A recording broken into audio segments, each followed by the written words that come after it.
Hi there. I wanted to talk a little bit about understanding customer needs. I wrote a good article on the subject of understanding customer needs, and I just wanted to talk it out a little bit because sometimes it's easier to express something just by explaining it as opposed to getting it perfectly conveyed in writing. So the first thing to understand about the concept of the customer need is that we sometimes go into a level of unnecessary stress on the subject of trying to figure out what customers want. I find myself doing the same thing. We go into a bit of a panic. There's all this pressure, good pressure, to understand what customers want, to understand what customers need, to understand their pain points. There's a lot of literature out there that supports this push or this impetus. And I think at the end of the day, when you're a professional marketer or when you're involved in growing a business or when you're building great products, you do experience a lot of this panic that you have to be in line or in tune with the market, or you're going to build something that's going to eventually fail, or you're going to launch a campaign that's going to collapse. And while there's a lot of truth behind that pressure, which is why I suppose it exists, at the end of the day, I do believe that we could all do with a little bit of just maybe we should just calm down a little bit on the subject, because it's probably a lot easier than we think. The first thing I find that's very practical to do in a situation where I'm trying to get to know what the market wants is, instead of trying to solve the idea of customer want or the idea of customer need or even the idea of customer pain, rather just go with what do customers value.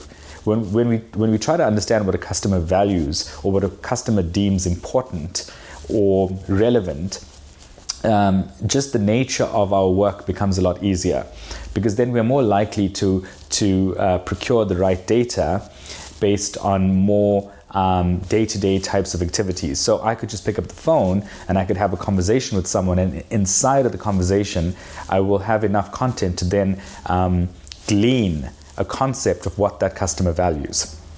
So I think for me at this stage, in terms of doing this kind of work for a living, I find it far more confrontable and far more practical to just have random conversations with people where I then become a lot more aware of what that particular market segment values. So what do they find important? And it's quite remarkable once you go into this think, what becomes apparent and what becomes visible.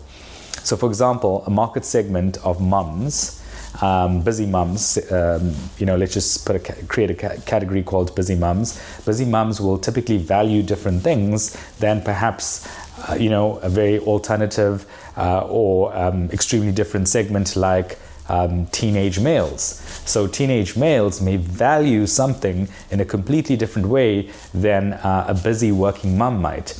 And if you just look at the contrast between those two examples, you will see that just by hinging or accenting on value as opposed to need or want, things become a lot more practical.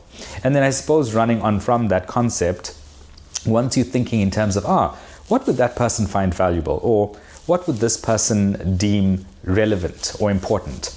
Once you're asking more of that type of question, then you find that the data sets that answer up on that question, it's absolutely everywhere to be seen. So you just see tons and tons and tons of content all over the place. For example, you could go onto social media, and just by running through the kinds of posts that you are seeing emerge from a particular segment, you start seeing what's top of mind, or you start seeing what's valuable, and you start seeing what's important.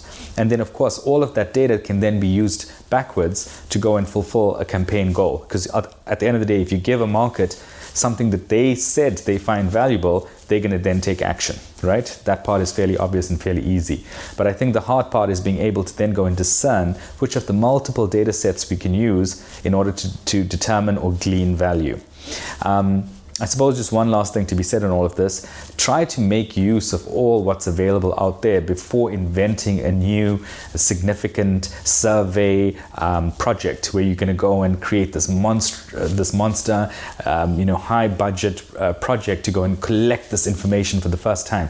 There's just so much data available right now, and a lot of that data is probably sitting inside your business in various different forms. You just have to be creative about how you interpret that data. You could have data on your existing systems. You could have data available to you in your accounting platform, which typically is never really reconciled across the business in most cases. So there's a lot of information about how people are behaving and what they're doing from a finance point of view that's not always available to the rest of the organization. You could go and interrogate that data set. You could also then go and look at third-party data sets, which are very easily accessible online today. You could look at Google data. You could look at associated data. From a Google point of view, you could look at social data. You could look at social media posts. There's just any God's quantity of data available to the average person who's just looking for ways of establishing what their customers value. So I hope you found that valuable, and I will have another tip coming soon. Thank you.